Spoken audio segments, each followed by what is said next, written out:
We want to welcome everybody to our October 10th, 2024 work session, and actually the start of fall break. And I'm going to turn it over to Mr. Wilkes.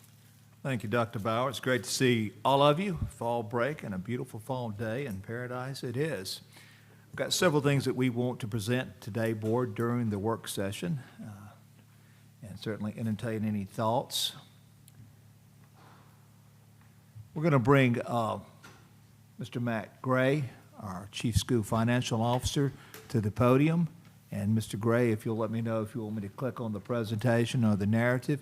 Sometimes we put Mr. Gray at the end of the work session and kind of just buzz through the financials, but we want to put him first and foremost today. We're about to close out, or actually he has done so, in the office a year, yes, somewhat. And so we're getting a little bit closer to looking at final numbers and everything. Did not know if you might have some questions today. So Mr. Gray, if you'll proceed and tell me what to click on, sir. Presentation, please, sir, and we'll just look at probably 3 of the 9 or so slides. Can you hear me okay? If you will go just straight to the summary. Right there, if you'll just start there.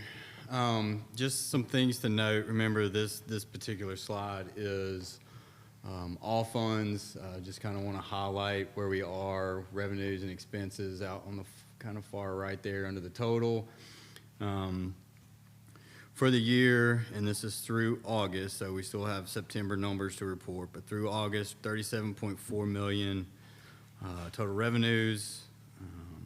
For August, $6.7 million in revenue, $2.1 being capital related to the athletic facility, and another $3.6 million received for local lodging tax. That will make us whole through July. And then expenditures, $3.45 million. August totaled $3.7 million, and August $2.1 million for Bear Contractors with the athletic facility. So.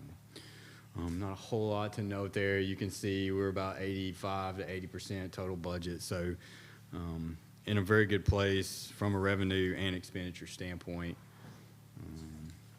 If you'll keep going for me, sir, and just skip past the 2 pie charts and just quickly look at major revenues. You can see of the $3.7 million or the $37 million total revenue for the year, roughly $3 million of that all comes from local money. So that is what we anticipate being roughly 80–85%. So everything there is in line with what we expected so far.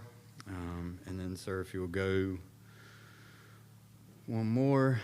So this is kind of the big one where we look at everything from a reserve standpoint, or fund balance, as we like to call it. If you'll remember last year, we finished with about $4.2 million in reserves, which gave us about 2.25 months, which was really good for the kind of the first year there. And if you follow those bottom 3 lines across, you can kind of see the plus and minuses in reserves throughout the year.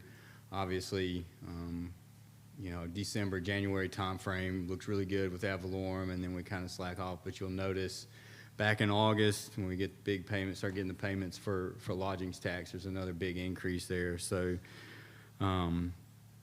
August fund balance did increase by $2.9 million, bringing the total increase for the year to $2.6.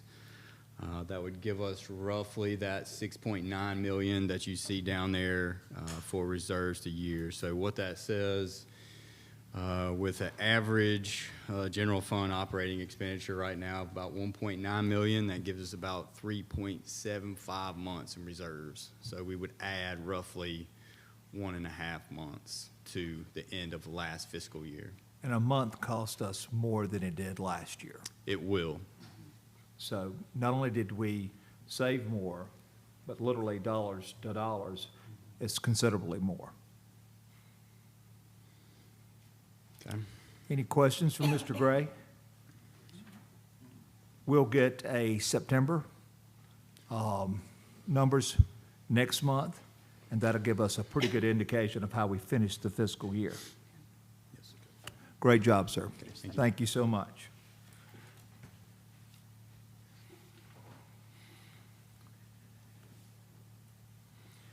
Mr. Alexander, sir, if you'll come to the podium, and he's going to give us a brief update on technology.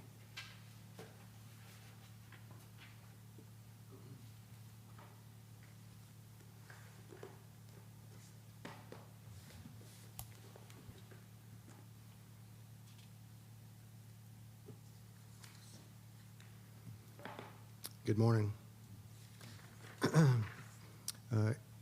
I am required as technology director to provide information to the board of directors in a public forum about where we are as far as technology, cybersecurity, and what we're doing to make sure that we maintain compliance with the Child Internet Protection Act, or CISA. So that's what I'm doing today. Is fulfilling that requirement, and it has to be documented, which it will. As part of the Child Internet Protection Act, we have what's called an incident response plan. This book is what our incident response plan is. It's very detailed. There's a lot of information in here, guidelines that are required by the state of Alabama Department of Education that we have to adhere to. Mr. Wilkes and I review this periodically as per the requirements to make sure that we are current and up to date. As part of that incident response plan, which covers pretty much the whole technology system that we have, switches, firewalls, fiber internet connections, cybersecurity, all of that is part of the incident response plan.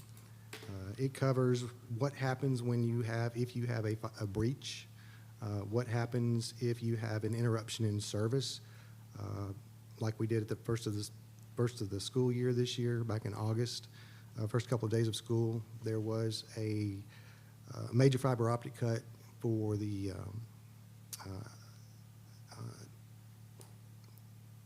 Alabama Supercomputer. Thank you. It's Alabama Supercomputer. They had a major fiber cut, and that affected most of the school districts, or over half the school districts, a lot of the school districts in the state of Alabama. It did not affect us as much as it did them because we had a backup plan in place. We have backup fiber optic connections in place, so we had a little bit of interruption at the high school. We switched over to our backup circuit, and we're back up and running again. That's why one of the reasons why we had a very, very good start to the school year, that we were not affected. I did have some meetings with Alabama Supercomputer after that, got some detailed information on exactly what happened, and we talked about what we did, that we had in place, that we were not affected like the rest of the state was. So that's part of our incident response plan, just to give you an idea.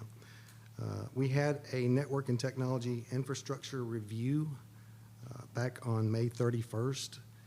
Representatives from Unity Fiber and a company called ITS, which is a managed service provider similar to what we do. Two of their representatives came in, and I spent the better part of 4 to 5 hours going through the high school, middle school, and the elementary school technology. They came in, they took a look at how we connected, what we connected, our switches, our routers. We wanted to get some feedback from them on what their view was of where our technology was as compared to what they do for other school districts and other organizations that are not involved in education across the state of Alabama and in the Southeast region. They're a very large company, service provider. And part of that process was what we wanted to do, and working with Mr. Wilkes, was to get an idea of where we are with our technology, where we need to be with our technology as with regards to the level of our technology. Are we current? Are we ahead of the game? What are we doing? And the cost looking down the road. What made sense for us to put in moving forward? And that was part of that network technology review. And I'll talk a little bit about that toward the end when I talk about our 3 to 5 year planning. We also went through in August, a cybersecurity review. Now, the cybersecurity review was brought to my attention by our computer backups representative with CISA, the Cyber Infrastructure Security Agency of Department of Homeland Security. We work with them and have worked with them in law enforcement, in a law enforcement capacity, because we do police departments and other law enforcement agencies across Baldwin County. And our representative made me aware of this program, this evaluation that we could go through that they're encouraging all school districts to go through. So I contacted the organization that was conducting the cybersecurity review, and it's called the National Cybersecurity Review, sponsored by the State of Alabama Office of Information Technology. So it's about a 2.5-hour review audit. It's done online. I sit at my computer, and there's a panel of about 5 people, and they ask upwards of 100 questions about about our security, our network, how we're connected, our infrastructure, our service providers, what we're doing, SIPA, everything that with regards to cybersecurity, they want to know what we're doing. I have to present to them our cybersecurity response plan. I have to present to them our Orange Beach City Schools network infrastructure. I have to show it to them, and then go through the process of evaluation. What have we done? Where are we now? What are our plans for the future? And they take that information, they review it, they come back with recommendations, and then they give us what's called a cybersecurity maturity score. I received the results of that score in late August. When I looked at it, my eyes opened a little bit because we received a 6.72 rating, which concerned me. So I read further through the evaluation and discovered that that was 6.72 out of 7, not out of 10. So I called a gentleman by the name of Drew Swain, who's the program manager for this particular program. And I talked to him about it and asked him, I said, well, 6.72 out of 7, that's a 96% cybersecurity rating. Am I reading this correctly? And he pulled up the information, and he looked at it, and he said, yes, you're reading that correctly. And I said, well, how are we doing compared to other organizations? Now, this is not just school districts. This is also other government organizations that sign up for this particular evaluation across the state of Alabama. And he said, as of August 31st, our score was the highest that he had seen in the state of Alabama so far. So as far as cybersecurity goes, what we're doing, according to what the audit and the evaluation guidelines and requirements are, we're doing pretty well. So I said, well, 96%. I said, what else can we do? What are we missing? He said, well, you're never going to get 100, but there are a couple things that you can do that that you haven't done. It's not that we won't do them, that we haven't done, that we are planning on doing, that can that they recommend. One of them is called a penetration test. Our company has been through one several years ago where we have an outside agency come in, and they try to break into our system. They try to break our firewall, break our level of security. So the CISA, the Cyber Infrastructure Security Agency, I've contacted them. We're trying to schedule. They have a very, very busy schedule when it comes to penetration testing, but I'm trying to get us on that list to have that process done. And that's really going to be a test as to how secure our systems are. I kind of invited them in and said, okay, guys, if you can break it, and let us know where we're vulnerable, if at all. So that's coming down the road. But I wanted to let you know we're doing everything we possibly can to keep our school system as safe as we possibly can. And based on what the results of this are, I think we're on track to continue that. Cybersecurity grant. The first year that the cybersecurity grant was available, it was $67,000. We received that. Last year was $67,500. We received that. Just recently, Ms. Walters and I completed the grant application this year at $68,462. We will receive that, but I anticipate there are going to be some questions moving forward. In the past, when we've done this cybersecurity grant, I think it was probably 7 or 8 pages long, I think, when we were doing it. This year, it was more than double the questions on the application. And I think that's probably due to, and in my conversations with other district technology coordinators, was what happened this summer in Montgomery with the State Department of Education. They had an incident, and since then, the paperwork of what we have to do as far as cybersecurity goes has more than doubled. So anyway, we will get the grant. It's just a little bit more involved process than it has been before.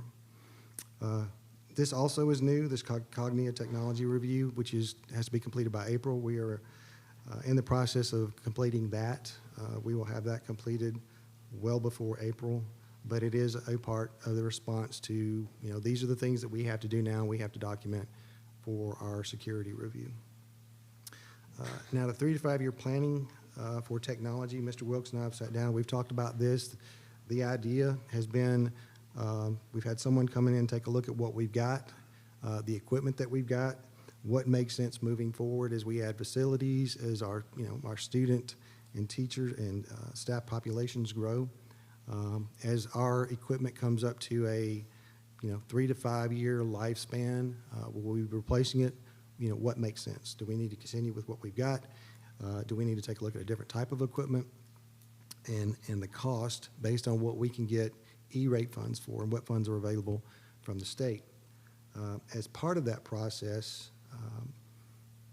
a gentleman by the name of Scott McMahon with Unity Fiber and Kay Hill, who is the Unity Fiber E-rate, she's the vice president for E-rate and government sales. They've met with Mr. Wilkes and myself. They came in and we talked, and they took a look at what we've done during that technology infrastructure review. And the result of that was now we have a good idea of what the numbers are that we're going to need moving forward, that what the costs are going to be moving forward. They have actually looked at the model that we have in place at Orange Beach City School Systems.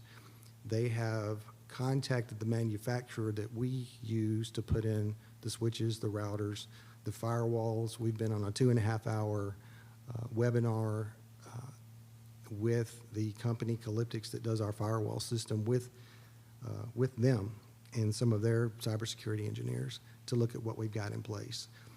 As having said all of that,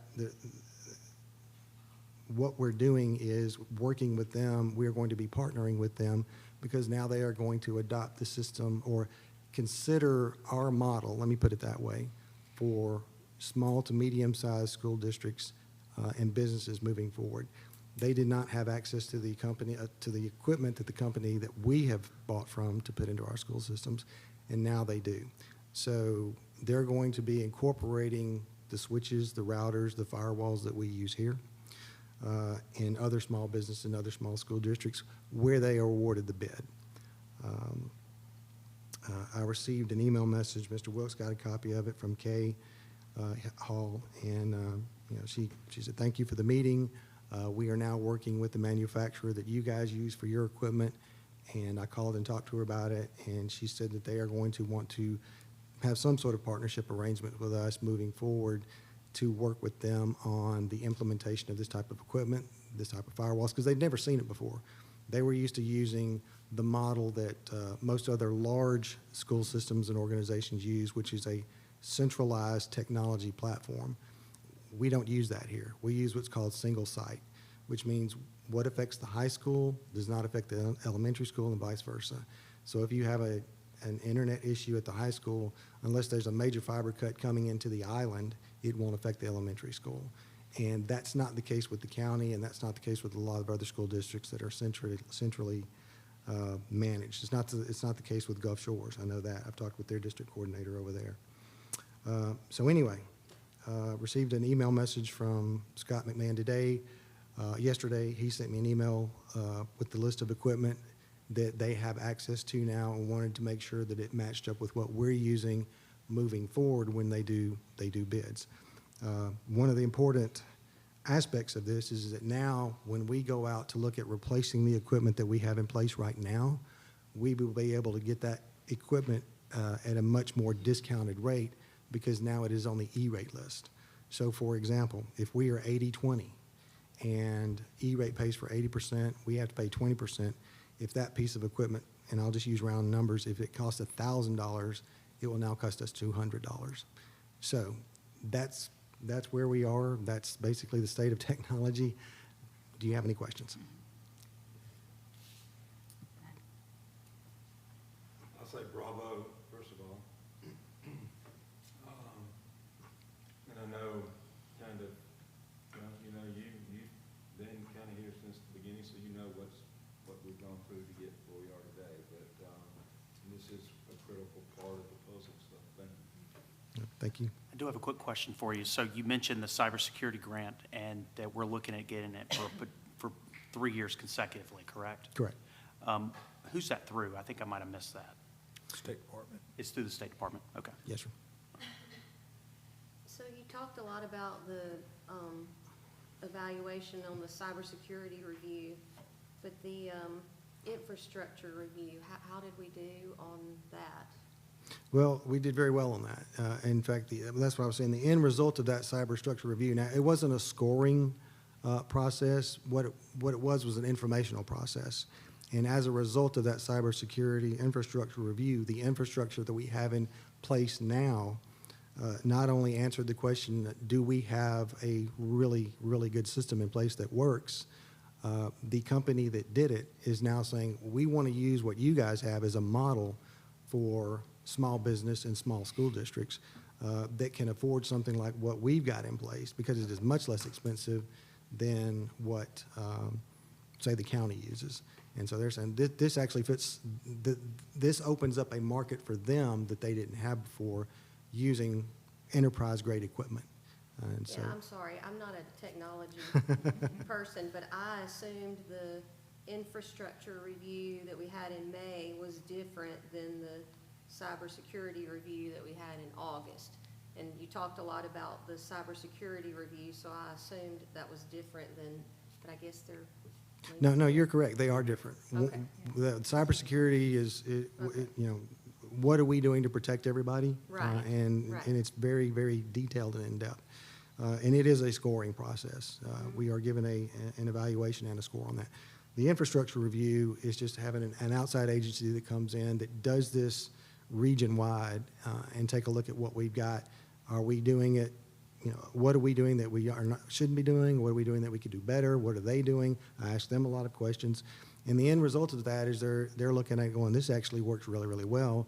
Now, they're interested in doing it how we do it for their particular small business to small school district market.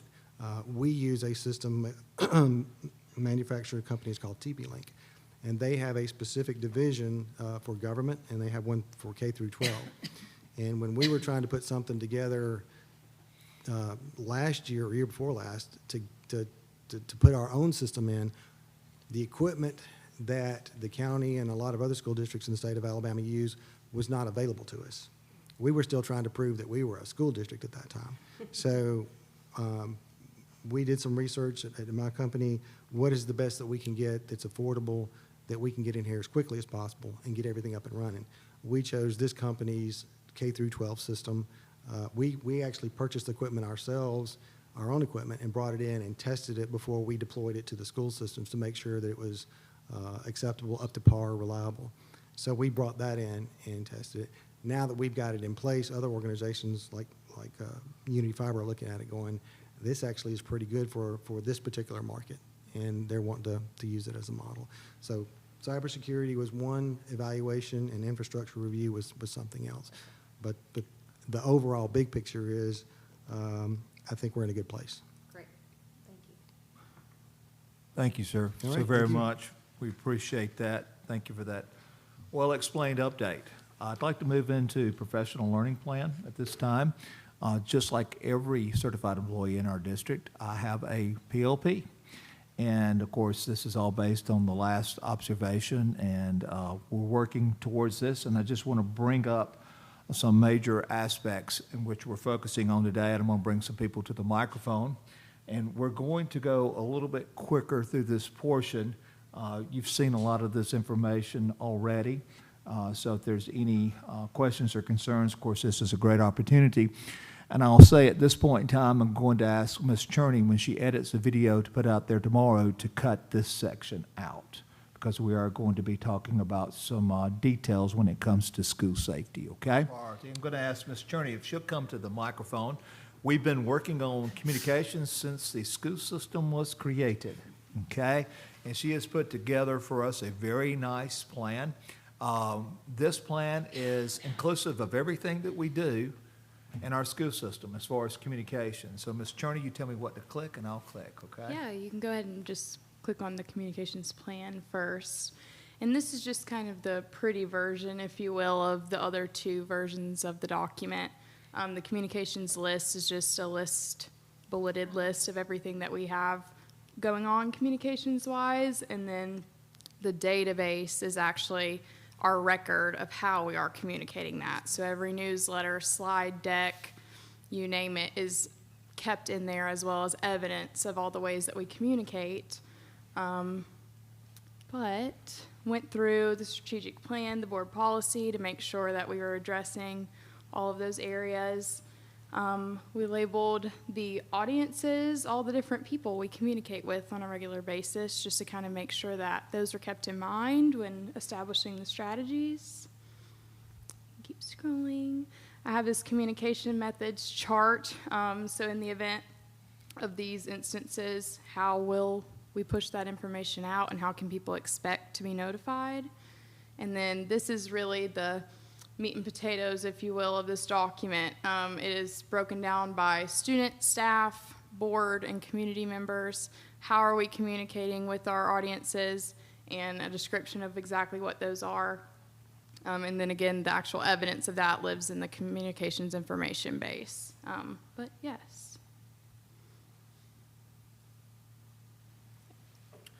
And we've got a crisis section that we're Yes. constantly working on as well. Yes, that's just a brief description of how we would expect to communicate without, saying what we would say in those instances, so. Any questions or comments about communications? Thank you. We've made large strides over the last year, Yeah, so thank you. been a great improvement. There's been a conscious effort to communicate with all stakeholders. So, any other questions or comments? I think just having a plan that lays out how is super important, so appreciate you putting that out on paper. In a very professional time. Yes. Thank you, ma'am, very much. Implementing the Mako Way. Ms. Courtney, I'm going to let you take the microphone now, and I'll click as, I'll be your Vanna, okay? So Mr. Wilkes asked me to talk for a few minutes about the Mako Way and how that's going and how it was implemented and what's happened since that rollout.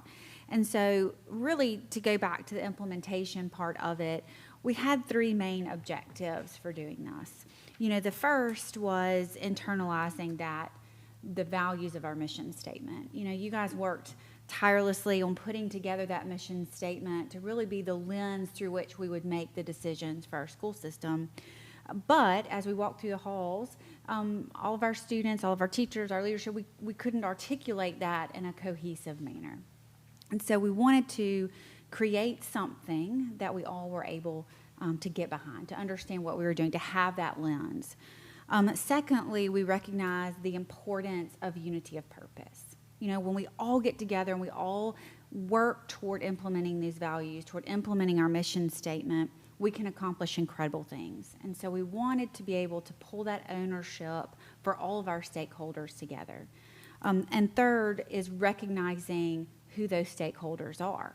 It's not enough for just our faculty to understand our values. It's not enough for just our students, but our parents, our community, we are all working together in this village to make sure that we're successful. So we needed to meet all three of those objectives, and the Mako Way is really how we have come together to do that. So we knew, as a team, we collectively sat down and said, who are those stakeholders? Who plays a vital role in our system for implementing those values? And so it is, again, our leadership, our faculty, our students, our parents, our overall community, everyone comes together. And so part of that team was Shannon Gray, a very talented artist. And so we communicated those ideas, and she was able to come up with us with this logo. And so if you haven't seen the very, very quick video presentation, I want you to take a look at it right now. It takes about 10 seconds.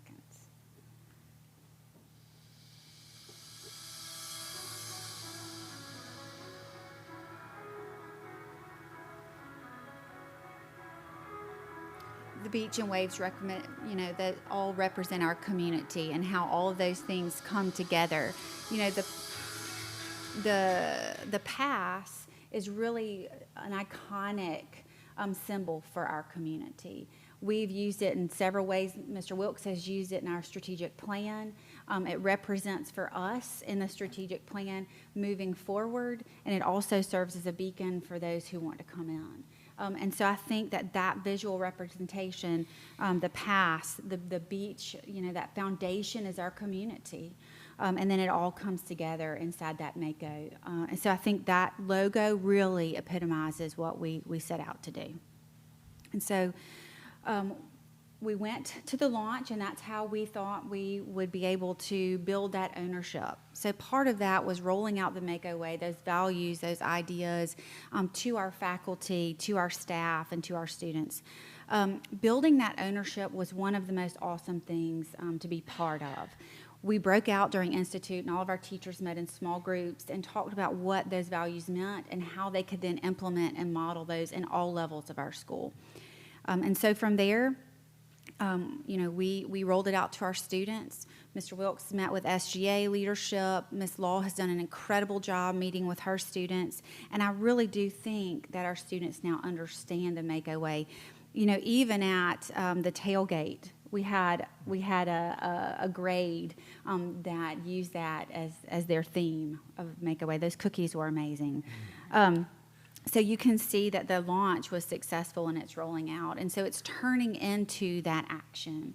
And so, as you move forward from the rollout to the action, just in everything that we're doing now, you can see the renaming of Mako Way, the little art project. I shouldn't say little, it's huge art project that the elementary school students did. That's a picture. Miss Law, again, has done a great I would say, initiative. Her students are rewarded by teachers and staff for embodying and really showing others how to live the Mako Way. And they get the little coins that they can then use in the store to buy trinkets and fun things. It really honors those students who are living the Mako Way. The picture below is after Mr. Wilkes met with the SGA. He challenged them to find ways to show others what that means and to use our flags to demonstrate those values in various places. And just so that you know, those huge feather flags that you see keep moving around, we're not doing that. The students are doing that. The SGA is doing that. They're looking for ways to showcase those values to visitors and guests on campus. And when you see them in a different spot, just know that's because the students did that. So we're very, very proud of them.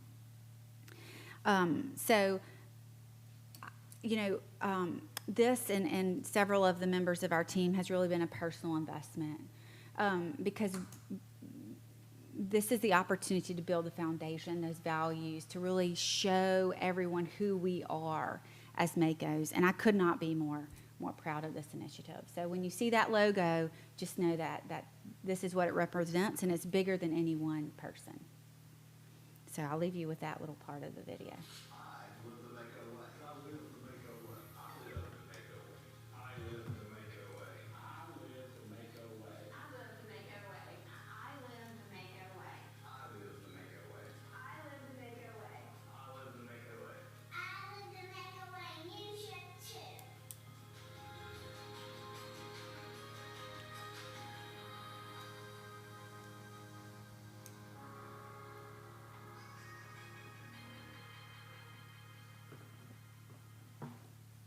Any questions or thoughts? I love this.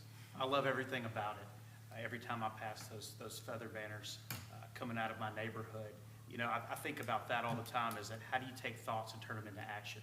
You take those core values and you think them, you write them, and you confess them. and it makes them real. And so if we believe in respect, trust, honesty, caring, and integrity, why not see them everywhere? Why not write them everywhere? And why not confess it? So great job. Definitely a team effort. Continues to grow. So if you got ideas, we'd love to hear your ideas.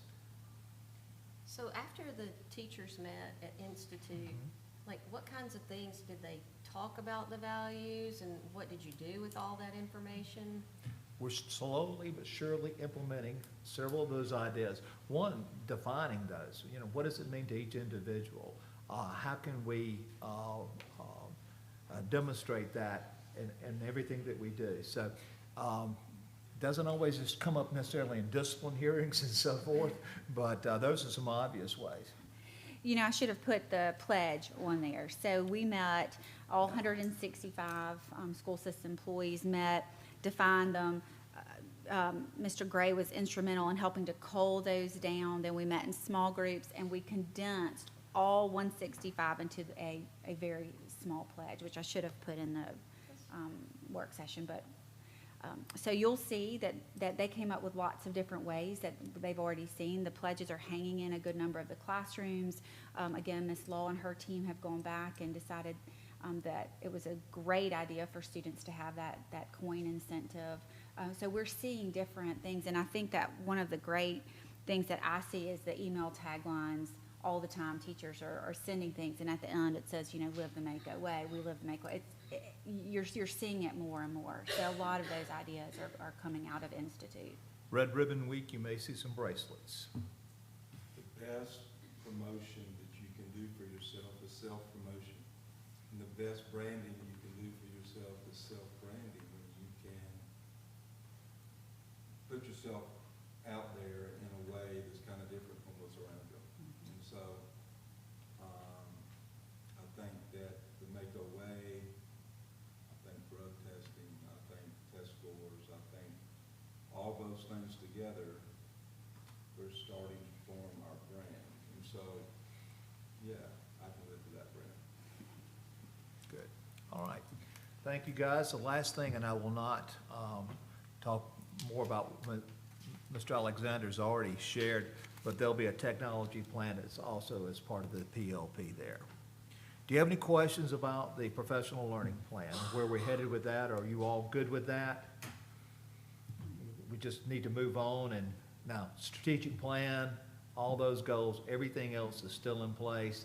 These are just things that we're pulling out. Could have pulled out a number of things. We're spending a lot of time with construction, whether it's the athletic complex or CSUN and Stars, but, you know, just hone in on 4 that we need to move ahead and do a much better job with.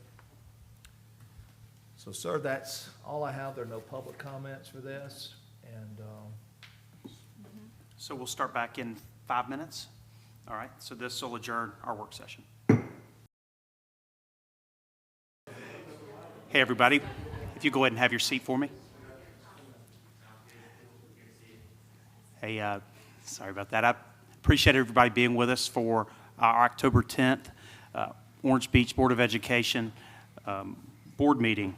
We're going to start with our invocation, which is led by Elsie Robbins. She is the sophomore class president.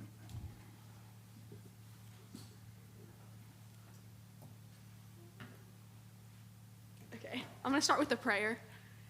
Okay. Dear Heavenly Father, we would like to thank you for this day and allowing us to gather here.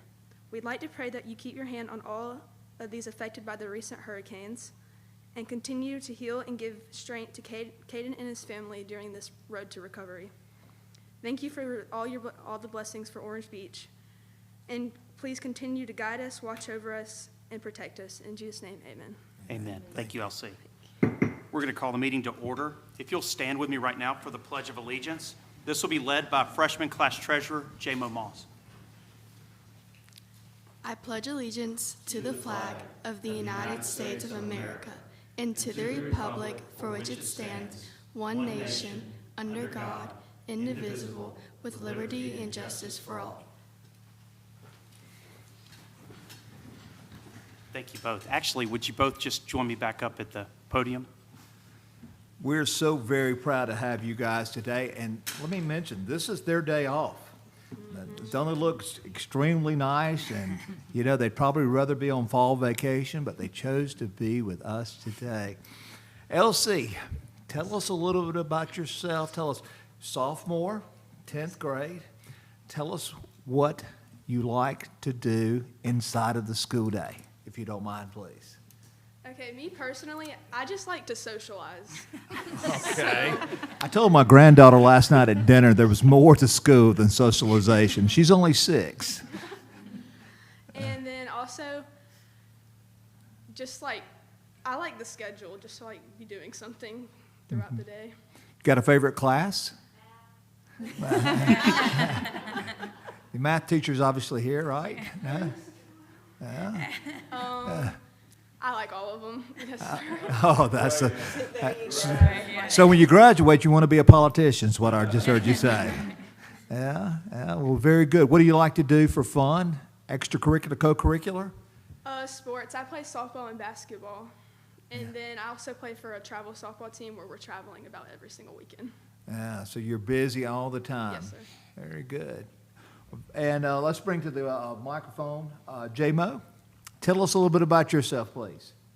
My name's J-Mo Moss, and I am the freshman treasurer. All right, so you're a freshman. This is your first official year in high school. What's your favorite class? Either Spanish or science. Oh, okay. Are your teachers here today? Yes, sir. All right. You're smart girls. So you'll be a doctor, not a lawyer. No offense to any lawyers in the room. There he is. All right, he tuned in then. So extracurricular, co-curricular? I play volleyball, and I also play for a travel volleyball team. Okay, very good. So exciting. We've got big volleyball matchups next week, so and that's really exciting. Softball never ends apparently around here either. And well, you guys are doing travel ball, so you're always very busy. Do you have any hobbies, either one of you? Other than socializing, yeah, staying online. Board members, do you have any questions for them today? I think you covered them. Yeah. I told them there would be some soft tosses, our setups, okay? Very good. Well, guys, if you'll join me on stage, we've got a little presentation, a little token of our appreciation today, and we'll get a photo right quick, okay?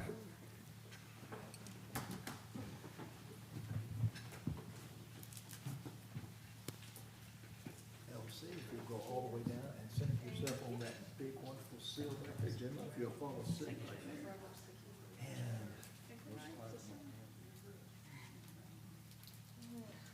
Are we centered? We're good. We're centered on LC. And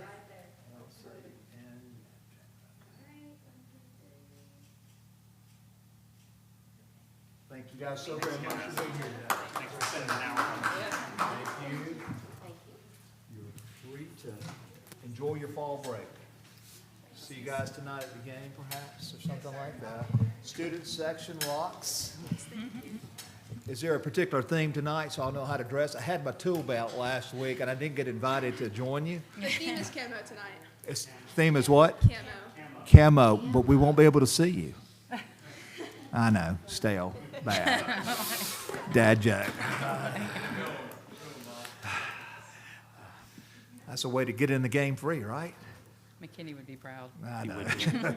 Well, somebody's got to carry on. It would be. Next up is roll call, Ms. Courtney. Mr. McKinney, Dr. Bauer, Here. Ms. Robinson, Here. Ms. Nix, Here. Mr. Stewart. All right, the next item on the agenda is the approval of the agenda. You've all had a chance to look at the agenda. If you don't see any changes, then I'd entertain a motion to approve the agenda as written. So moved. All right, I got a motion and a second. Those in favor? Aye. Aye. Those opposed? No. All right, so consideration of previous minutes. You've all had a chance to look at the minutes from September 12th, 2024. If you do not propose any changes, then I'd entertain a motion to approve the minutes as written. So moved. Second. All in favor? Aye. Those opposed? None. All right, so the next is recognition of guests, which is Mr. Blevins. I'm a guest, all right.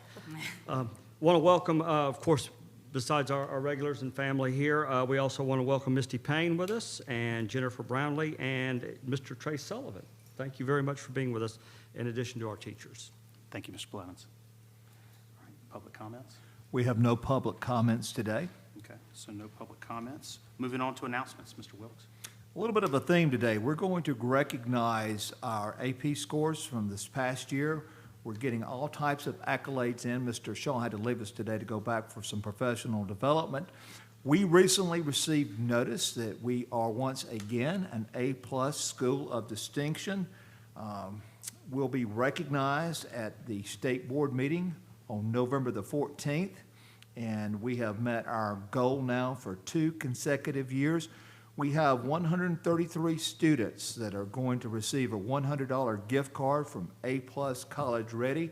That total amount that students, of course, will receive, math teachers, $13,300. How about a round of applause for all of our AP students?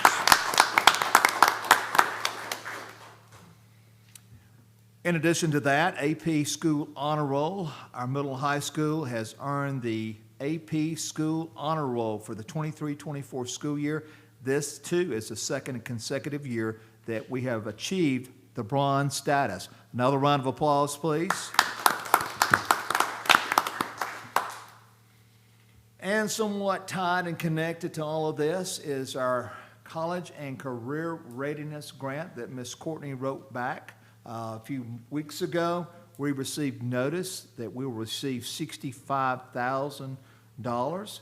And a lot of those funds will go so that students do not have to pay, will go towards paying for those tests. So we hope to continue that status. We want to move folks from a bronze status to, of course, that of silver. But please know, we'd like to recognize our grant writers and the grants that are received. Mr. Alexander told you about another potential one that's out there. We have received this, so that amount continues to increase. Any questions about that grant? Thank you for continuing to pursue each grant opportunity. Very good. And we have several AP teachers with us today. These teachers, board members, you created an incentive several weeks ago that for every test, qualifying score, that being 3 or higher, our teachers will receive $200, and you should have already received it. If not, see Matt Gray down front. Yes, some of you received really nice checks. The total check amount for that incentive, $26,800. How about a round of applause for all of our teachers? That amount. Kudos to our board members for that incentive. If you look there at the very bottom, our ACAP incentives, which covers grades 3 through 8, more coverage, a little bit less money, but in total, this past year, you were awarded for just test scores over $50,000 by way of incentives. So kudos, board members. I'm sure these people want to thank you as they come up on stage today. I'm going to recognize, if you would, stand up where you are when I call your name, okay? And then we're all going to come on stage. We've got this nice blank check, and we will write in magically in the photo that we post to social media this afternoon the exact amount. So Mr. Drew Castello, if you would stand, please. Miss Madison Fields, Miss Christy Garner, Mr. Matthew Loper, Miss Kim McBee, Mr. Daniel Paul, Miss Rhonda Prater, Mr. Ben Slayton, Miss Morgan Satullo, and Miss Chelsea Sullivan. Did I get all our teachers? How about a huge round of applause for this group? Outstanding job. We're going to need 2 rows on stage. So if you would, please come this way. Watch your step if you're coming up on my side, okay? We've got a little cord there, Miss Fields. Go ahead all the way to the middle. Congratulations. Young age.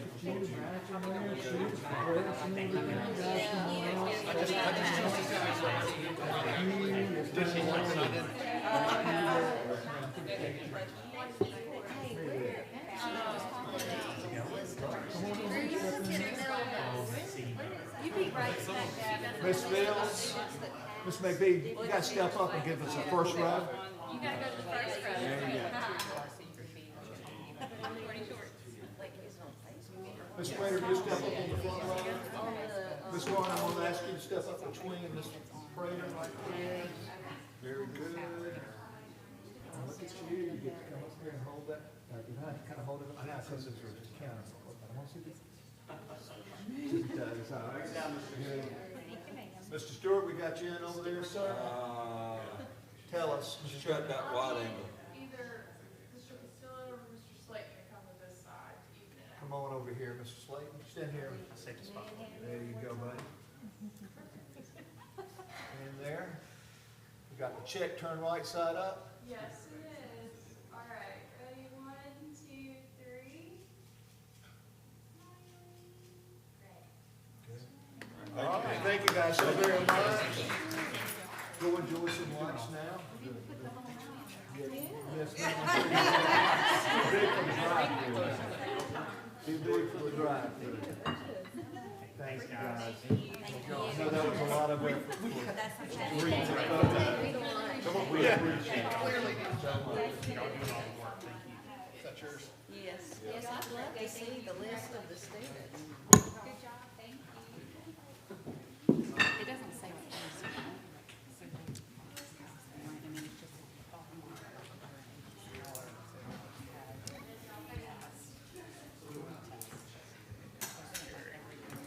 It's on Facebook, Good job. the list of the students. We just cleared up. That's the test. Yep. I heard somebody talking about it, I didn't know where it was. The AP Scholar, Scholar with Distinction, those were on our Facebook. Yeah. They're where? Facebook, So it's social not like media. every student that passed the test, it's just like. Ready? Can we continue? Yes, sir. Wanted to make the board aware that on October the 15th, if you see 12th graders out and about, they have an e-learning day. You can see what the students are responsible for, and the primary reason for this is that every other student on that campus will be taking ACT 9, 10, and 11. 7th and 8th graders taking anything? They're doing pre-ACT, and then 10th is doing ACT Yeah. Secure, and then juniors are taking the true ACT. Yeah, it sounded a little odd when I was gonna say 7th and 8th graders for the pre-ACT, but we're all doing something that's ACT related. So please know if you see them out and about, we've given them permission. They've got an assignment, plural assignments. We've got some district-wide celebration dates we want to make sure that you're aware of as well. We're excited about all of these. First Responders Day, I think we're going to spend a little more time, just a few minutes talking about, but we've got almost every type of employee that imaginable there that we can recognize.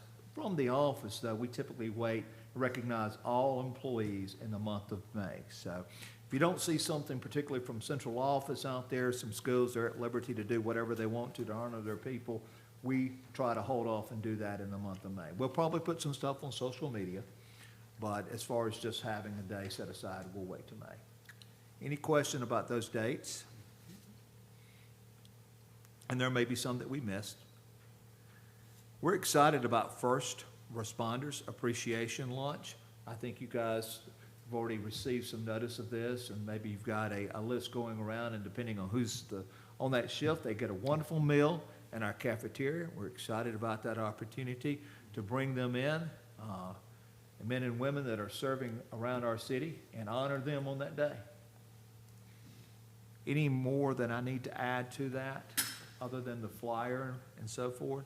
Is that both schools are serving? Yes, ma'am. All right, Mr. Blevins, if you'll come back to the microphone. Did you script everything this time, sir? Scripted, sir, scripted. All right. We are live, so. Student incident report, sir. Okay, so each year, the State Department takes your discipline data from the previous year, and we have to certify it, and it's usually certified in the summer, of course. By this time of year, it's double checked and everything else. SIR stands for School Incident Reports. A school incident is deemed a school incident not based on the behavior necessarily, but based on the action by the administration. For example, if Mrs. Law has a student she sees in her office for something that's even a class 2, but she takes an action of 1 day or less suspension, 1 day or less in-school suspension, or something lower than that, detention, silent lunch, something like that. It does not go into the SERS report because it's based on the action, and the action would have to be 2 days or more of a in-school suspension, 2 days or more out-of-school suspension, an alternative placement or expulsion. So when you look at this chart, what I did was I wanted to give you the first year. Now I do want to, I guess, throw this out at first. We did have some issues, as you well know, with Power School prior to our first, well, at the beginning of time for Orange Beach City Schools. So not everything got in, I'll put it that way. But the last year's data is very consistent, especially when you go to the ones that are alternative placements. Those are the hearings that I have, things like that end up in those, and I can tell you those are right on with what we had there. So basically what you're seeing is just a 2-year look, a 2-year snapshot of us and how many SIR incidents we had. Again, it's not based on the incident itself, it's based on the action or disposition, the punishment, if you will. There. Any questions on this? Great. And I'll be bringing back each year, bring it back to you. This is part of our compliance monitoring. This is on our website. It's available to all of our parents and all of our stakeholders out on our website. But every year I will bring that to you as part of our reporting. Thank you. Thank you, Mr. Blevins. Compliment not only our students, but our parents that do a great job of sending us the very best that they have. I don't think they're keeping anybody at home. So they do a great job, our students do, with their behavior in the classroom. We're all human beings. Occasionally we have slip-ups, but by and large, it's a wonderful place to work because of our students. Any other questions or comments about the SIR report? A couple of important dates out there. First quarter has ended. The first 9 weeks has, and we're excited about that. I think we're rocking along. Getting that information in, and we'll be disseminating out reports here very soon. Fall break, of course, is today. You see all the professional development that's taking place in our schools. Red Ribbon Assembly, we added that one October the 30th. I'm not sure if this strictly high school, if elementary is having an assembly program too on that day. That's just high school. All right. We'll get you more information out. Love for you to join us for that. I think that's going to be a special day in our school system. Veterans Day, of course, on the 11th. Parent Day at the middle school and high school on the 19th. The traditional Thanksgiving meal on that day, I just assume. And then we have the elementary parents coming in on the 20th and the 21st. Thanksgiving break, before you know it, it'll be here. You see Christmas break, Legacy Banquet, Mardi Gras break, all the different activities. Remember, spring break is late this year. Okay? Any question about any of those dates? All right. Dr. Bauer, I'm going to turn it back over to you, sir. All right, so moving on to item number 10, which is AASB District 1 Director Elections. And you should have received an email from me with 3 names, and we as a board are tasked with making a recommendation as we get 1 vote. So do I have a recommendation from the floor? I'll nominate Ann Peach. Ann Peach. So do we have any other recommendations? Okay. Well, I will, we'll go ahead and what we'll do is we'll go ahead and I'll entertain a motion to recommend Ann Peach as our District 1 vote. So moved. Do I have a second? Second. Okay, discussion? All in favor? Aye. Those opposed? So, motion carries. So Ann Peach would be, got our vote. So, moving on to number 11, which is action items, personnel. Mr. Wilkes. Superintendent recommends board approval of the following personnel recommendations. Sir, I'll ask if there are any set-asides. Are there any set-asides? Does not appear to be any. We have today before the board a resignation of a certified employee for the 24-25 school year, the employment recommendations of certified employees for the 24-25 school year, temporary part-time employment recommendations of certified employees for the 24-25 school year. Okay, so you've all seen the personnel recommendations in front of you. So what I would do is entertain a motion to approve the personnel recommendations as placed in front of you.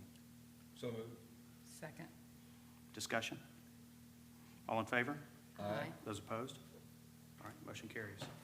Item number 2, performance contract. Superintendent Wilkes recommends the attached performance contract with Laura Durr Hopkins.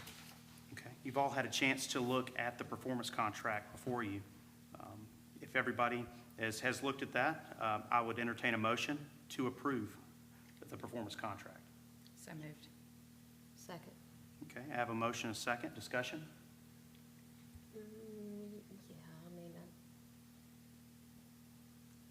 I just, all these things that she's doing, is she still moving?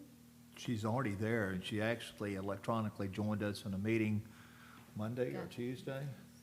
So we don't have anybody really now on staff that can pick Right. up all these responsibilities.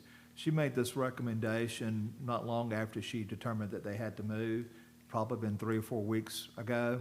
We waited until we could look at personnel and so forth, and Coach Alexander believes that she is by far the best person right now, ready to move forward with those responsibilities. And that amount is just basically what's left over for their athletic supplement. Right.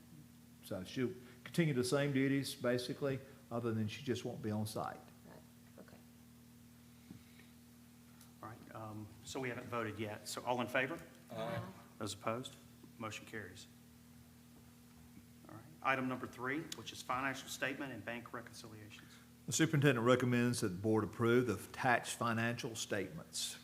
Okay, you've had a chance to look at the financials. I'll entertain a motion to approve the financial statements. So moved. Second. All right, we've got a motion and a second. Discussion? All in favor? Aye. Those opposed? Motion carries. All right, item number 4, approval of science textbook adoption committee. Superintendent recommends the approval of the attached science textbook adoption committee. All right, each of you have had a chance to look at this committee. If everybody's in agreement, I will seek a motion to approve this adoption textbook committee. So moved. Do I- Second. All right, I got a motion and a second. Discussion? All in favor? Aye. Those opposed? All right, so motion carries. On to discussion items. Mr. Wilkes. We have a couple of board policies that we'd like to consider, and Mr. Blevins, if you'll get these to our AEA representative. And the first one is really an amendment of the records retention and disposal. I spoke to you a while back and said, as we go through getting ready for compliance monitoring, there are going to be things that we've got to come back and touch up. And the federal programs now requires us to state within the policy how long we must maintain their records before we destroy them. Basically, we've got a blanket statement that says we will abide by state and federal regulations. Well, they want us to say after 5 years we can destroy. And that's basically what it says in red font. Any questions or comments about that particular board policy?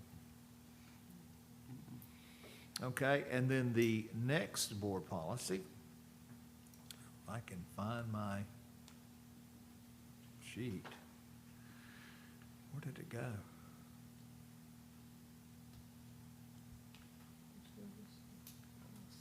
Did I eat it?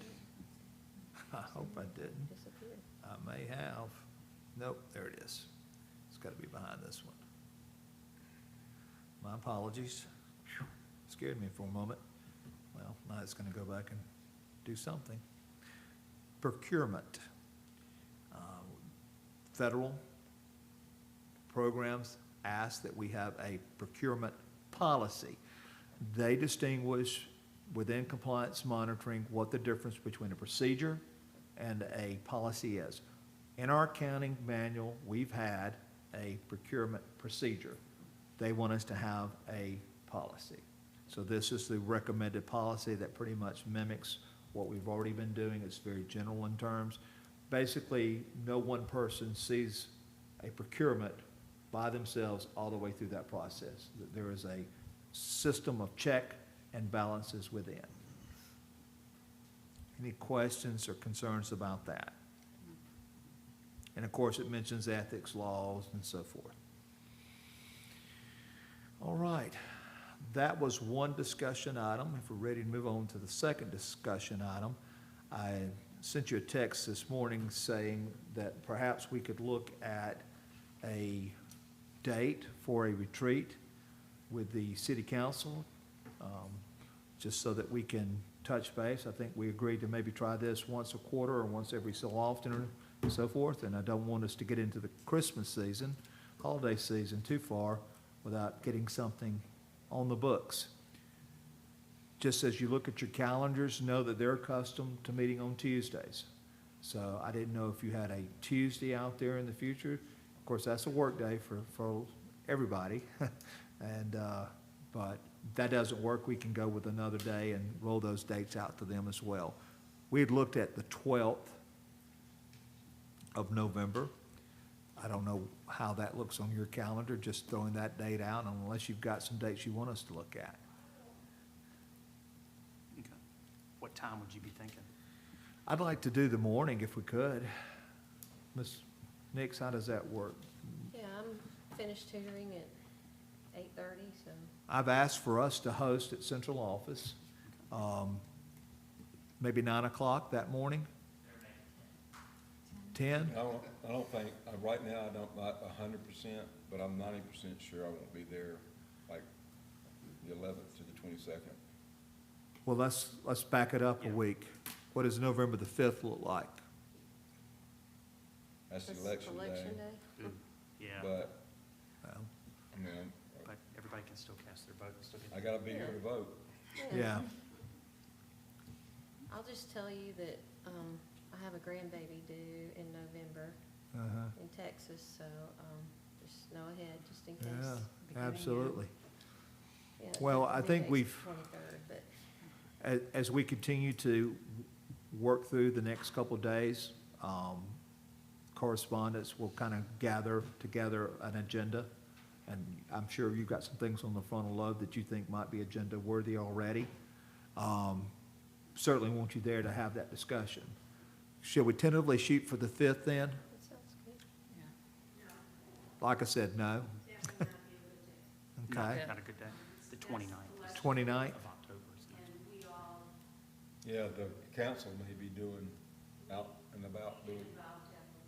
Well, that's good to know. What does the 29th look like of October? Does Mr. McKinney Get back? back on the 30th. Should be. We fly in on the 30th, so it'd have to be maybe late that, well, this You fly back in on 30th? of October. What is it? Well, that's Halloween. What I about can't do the a 29th, I won't be Wednesday, in town. the day after the 5th? Wednesday, the 6th of November? 6th of November? That's Wednesday. That's good for me. 6th of November? I know it's a little bit different, but if you guys can make it the 6th, let's try for that, Mr. Hanley, between the two groups. You and I'll communicate. At 10. Sounds like at 10, unless you want to come in 9 and do some stuff on our own. That we've got, I don't, I hope to have the compendium, which is a conglomeration of policy, procedures, and plans to just kind of throw out at you so that we can vote on it soon thereafter.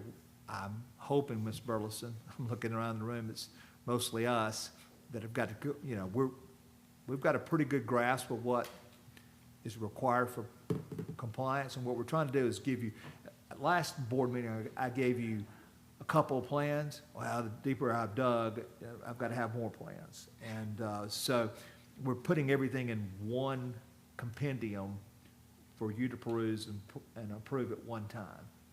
So it'll have everything from the accounting manual in there to curriculum guides, career tech, counseling, migrant, a lot of, yeah, it's, so if you want us to come in at 9 and Go for that. cover some stuff, and then city council will join us at 10, and we'll, Ms. Courtney will take care of the meal for that day, make sure that we're all sufficiently fed, unlike today. You hear my stomach. So not just your to be fault, clear, that was tentative for November 6th at 9 a.m. That's Thursday, I mean Wednesday. Wednesday, yes, At sir. central office. Central office. Okay. Ma'am? Yes, ma'am.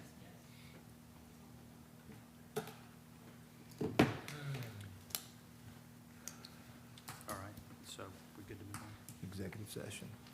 Our next meeting. So, moving on to item number Yes. 13, the next meeting. So our next board meeting is going to be scheduled for Thursday, November 14th, 2024 at 5:30 PM in the council chambers here, and then a work session will precede that at 4:30 PM. So hope to see all of you there. Moving on to the next item is executive session. Mr. Wilks. I request 30 minutes today with the board in executive session to discuss good name and character. Okay. And that's an appropriate meeting under, reason under the Alabama Open Meetings Act as amended. Just need to say how long, it's 30 minutes, and if we're going to take any action afterwards. No action.